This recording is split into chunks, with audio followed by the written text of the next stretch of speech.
ظلم کرنے سے بڑا ہے۔ اور ذمی کیا ہے؟ ذمی وہ جو مسلمانوں کے ملک میں امن کے ساتھ رہنے کے لیے ریکویسٹ کیا ہوا ہو اور اسلامی حکومت اسے امن دی ہوئی ہو، اور اللہ کے نبی صلی اللہ علیہ وسلم فرماتے ہیں مسلمان پر ظلم کرنے سے زیادہ بڑا ظلم ذمی پر ظلم کرنا ہے، اور اس سے بڑا ظلم جانور پر ظلم کرنا ہے۔ یہ میرے آقا کے فرمان ہے، نبی اکرم صلی اللہ علیہ وسلم نے فرمایا، اور رحمت للعالمین ہے۔ اور ایک بڑی بات میں آپ کو بتاؤں، جو یہ پھیلایا جاتا ہے کہ جانوروں پر ظلم ظلم، سیدنا امام غزالی رحمت اللہ تعالی علیہ کی بات میں پڑھ رہا تھا، حجت الاسلام، جن کی کتابیں پڑھ کر کے لوگ اللہ کے ولی بن گئے۔ امام غزالی کا نام سنا ہے؟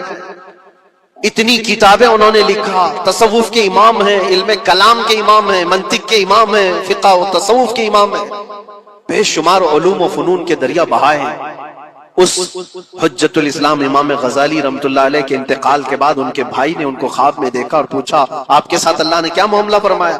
امام غزالی فرماتے اللہ نے مجھے بخش دیا، میری لکھی ہوئی کتابیں، میری عبادتیں، ہزاروں کو جو میں نے پڑھایا وہ شاگرد، یہ ساری چیزوں کی وجہ سے نہیں، بس ایک کام کی وجہ سے۔ پوچھا وہ کون سا کام؟ کہا ایک بار میں کتاب لکھ رہا تھا اور سیاہی میں قلم ڈبو کر کے لکھا جاتا تھا، اور سیاہی جو بنتی تھی وہ پھلوں کے رس سے نکال کر، اور لکڑی کا قلم اس میں ڈبو کر کے لکھا جاتا تھا۔ تو میں لکھ رہا تھا کہ ایک مکھی آ کر سیاہی پر بیٹھ گئی، میں اپنا قلم روک لیا کہ ہو سکتا ہے وہ پیاسی ہو، پی کر چلی جائے۔ کافی دیر تک وہ مکھی اس سیاہی پر بیٹھی رہی، اور پی کر کے جب وہ اڑ گئی تو پھر میں اپنا قلم چلاتا رہا۔ یہ بات تو زندگی میں آئی اور گئی، میں نے تو اس کو چھوٹا سمجھا تھا، لیکن میری موت کے بعد رب تبارک و تعالیٰ نے مجھے اٹھا کر فرمایا جس نے میری چھوٹی مخلوق پر رحم کیا، بس اس نیکی کی بنیاد پر میں تجھے جنت عطا کرتا ہوں۔ ایک جانور پر رحم کرنے کی بنیاد پر، ایک جانور پر رحم کرنے کی بنیاد پر، اور حدیث پاک میں، صحیح حدیث پاک میں یہ بھی ہے، ایک طوائف تھی جس نے مرتے ہوئے کتے کو بچایا تھا پانی پلا کر، اور اس بنیاد پر اس کی بخشش ہو گئی۔ طوائف تھی اور رحم کیا جانور پر تو اس کی بخشش ہو گئی۔ میں اسلام کی وہ چیزیں تمہیں بتا رہا ہوں جو دنیا تمہارے سامنے یہ چیزیں لانے سے عاجز ہے اور قاصر ہے، یہاں تک کہ اللہ کے نبی صلی اللہ تعالیٰ علیہ وسلم نے فرمایا جانور پر اگر تم نے ظلم کیا ہے تو جس طرح سے ظلم کرو گے قیامت کے دن یہ اپنے سینگوں کے ساتھ، اپنے کھروں کے ساتھ اٹھے گا، اور اسی طرح سے اس کا بدلہ بھی دلایا جائے گا۔ وہ تمہیں مارے گا قیامت کے دن اور بدلہ لے گا۔ یہ بھی حدیث پاک میں۔ جانور پر ہمیں اس کے چہرے پر مارنے کا حکم نہیں ہے، اس کو اس کی طاقت سے زیادہ بوجھ ڈالنے کا حکم نہیں ہے۔ اللہ کے نبی صلی اللہ تعالیٰ علیہ وسلم کے پاس ایک صحابی آئے، اونٹ پالتے تھے، کہا ایک اونٹ بہت سرکش ہو گیا ہے، اور جب اونٹ سرکش ہو جاتا ہے نا کسی کی کھوپڑی کھینچ لیتا ہے، ہاں وہ اسی وقت سر کو پکڑ لیا تو آدمی وہیں ختم ہو جائے، وہ کسی کے قابو میں نہیں آ رہا تھا، حضور کے پاس آئے، رسول پاک صلی اللہ علیہ وسلم نے فرمایا چلو میں چلتا ہوں دیکھتا ہوں۔ صحابہ کہتے ہیں حضور جب چلنے لگے تو ہمیں خوف ہوا، ڈر ہوا کہ یہ اونٹ بدک گیا ہے، سرکش ہے، کہیں کچھ نقصان نہ پہنچا ہے، اور تنہا میرے مصطفیٰ صلی اللہ علیہ وسلم آگے بڑھتے چلے گئے۔ صحابہ کہتے ہیں ہمیں ڈر لگ رہا تھا، لیکن میرے عزیزوں وہ رحمت للعالمین ہے، سب کی رحمت بن کر آئے۔ نبی پاک صلی اللہ تعالیٰ علیہ وسلم جب قریب گئے تو اونٹ کوئی سرکشی نہیں کیا، کچھ نہیں۔ حضور پاک صلی اللہ تعالیٰ علیہ وسلم کے چہرے کے پاس اپنا منہ کرتا ہے اور اپنی زبان کو چپڑ چپڑ چپڑ کرتے ہوئے اپنی زبان ہلا رہا ہے، اور حضور پاک صلی اللہ تعالیٰ علیہ وسلم ایسے سنتے جا رہے ہیں جیسے کسی دانشور کی بات سن رہے ہیں۔ پھر نبی پاک صلی اللہ علیہ وسلم اونٹ کے مالک کی طرف متوجہ ہوئے اور کہا یہ اونٹ تیری شکایت کر رہا ہے، یہ اونٹ تیری شکایت کر رہا ہے، یہ سرکش اس لیے ہوا کہ تو اس کی طاقت سے زیادہ بوجھ اس پر ڈالتا ہے اور کھانا اس کو کم دیا کرتا ہے۔ کیا یہ بات صحیح ہے؟ وہ جو بدو تھے، جو اونٹ کے مالک تھے، انہوں نے چہرہ جھکا لیا اور کہا وعدہ کرتا ہوں حضور پاک صلی اللہ علیہ وسلم سے کہ اس سے زیادہ، اس کی طاقت سے زیادہ بوجھ نہیں ڈالوں گا، اور اس کا چارہ، اس کے کھانے کا انتظام روزانہ کیا کروں گا۔ نبی پاک صلی اللہ علیہ وسلم نے اس اونٹ کی رسی پکڑی اور مالک کو دے دیا، پھر وہ اونٹ اسی طرح تابعدار ہو کر نکل پڑا۔ یہ اسلام میں میرے آقا صلی اللہ تعالیٰ علیہ وسلم کا عدل تو دیکھو، ان کی طاقت سے زیادہ کا بوجھ ڈالنے کا حکم نہیں ہے۔ اور دنیا یہ پروپیگنڈا پھیلائی ہوئی ہے کہ یہاں جانوروں کو کاٹا جاتا ہے، جو ذبح کرنے کا حکم ہے وہ اللہ کے حکم سے ہے۔ میرے رب تبارک و تعالیٰ نے خود جان ڈالی، ہماری جان کا بھی وہی مالک ہے، جانوروں کے جان کا بھی وہی مالک ہے۔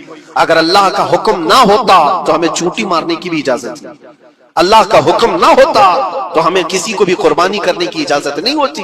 یہ رب تبارک و تعالیٰ کا حکم ہے. تو ظاہر سی بات ہے ہم اللہ کے بندے ہیں. رب تبارک و تعالیٰ جانوروں کی قربانی کا حکم دیا, اس لیے ہر سال بقرعید میں مسلمان قربانی کرتے ہیں. اگر اللہ چاہے تو اپنے بیٹوں کی قربانی کا بھی حکم دے دے, اور دیا ہے رب تعالیٰ نے, اور وہ بھی کر کے دکھایا سیدنا ابراہیم علیہ السلام. اللہ تبارک و تعالیٰ اگر حکم دے تو کیا تم ایسے مسلمان نہیں ہو؟ مسلمان کا مطلب ہوتا ہے سر جھکانے والا اللہ کے حکم کے آگے. یہ نہیں پوچھے گا کہ کیوں ہے اور کیسے ہے. مسلم کہتے ہیں اپنا سر جھکا دیا اللہ کی بارگاہ میں, اس کے حکم کے آگے. اللہ تبارک و تعالی ہماری جانوں کا مالک ہے. اگر وہ چاہتا تو ہماری قربانی کا حکم دیتا, ہمارے اولاد کا, لیکن رب تبارک و تعالی نے یہ سنت ابراہیمی پر پوری دنیا کو ثواب دینے کے لیے جانوروں کی قربانی کا حکم عطا فرمایا. میرے آقا صلی اللہ تعالی علیہ وسلم کے پاس ایک صحابی حضرت زید بن ارقم آئے اور پوچھا یہ قربانی کیا ہے میرے آقا؟ حضور اکرم صلی اللہ علیہ وسلم نے فرمایا جس جانور کی قربانی کرو گے اس کے ہر بال کے بدلے تمہیں اللہ ایک نیکی عطا فرمائے گا. جتنے اس کے جسم میں بال ہوں گے ہر بال کے بدلے اللہ تمہیں ایک نیکی عطا فرمائے گا. اور حضور اکرم صلی اللہ تعالی علیہ وسلم نے یہ بھی ارشاد فرمایا کہ تم جانور کا انتخاب اچھا کرو, اس لیے کہ کل بروز قیامت پل صراط پر یہ تمہاری سواری بن کر آئے گا جس پر بیٹھ کر تم جنت میں جا رہے ہو. اور لوگ یہ بھی پوچھتے ہیں ہم نے ایک بار قربانی کی ہے تو وہاں سواری کون سی والی آئے گی؟ یہ بھی ملتا ہے روایت میں. تم نے اپنی زندگی میں جو سب سے پہلے قربانی کی ہے اس پر سوار ہوگے, لیکن ہر سال کی قربانی والے جانور بھی سواری بن کر تمہارے ارد گرد آئیں گے, وہ سب ہوں گے. تم انتخاب کرو جس پر سوار ہونا چاہو. اسی لیے قربانی میں عیب والے جانور کی قربانی جائز نہیں. لنگڑا ہو, لولا ہو, کان کٹا ہوا ہو. کیوں جائز نہیں ہے؟ دنیا تو یہ سمجھتی ہے کٹنے والا جانور وہ ہونا چاہیے جو ریجیکٹڈ ہو, جس کو کاٹا جا رہا ہے وہ دنیا میں کام کے لائق نہ ہو, اس کو کاٹنا چاہیے. دنیا کا یہ کانسیپٹ ہے, دنیا کا تصور یہ ہے.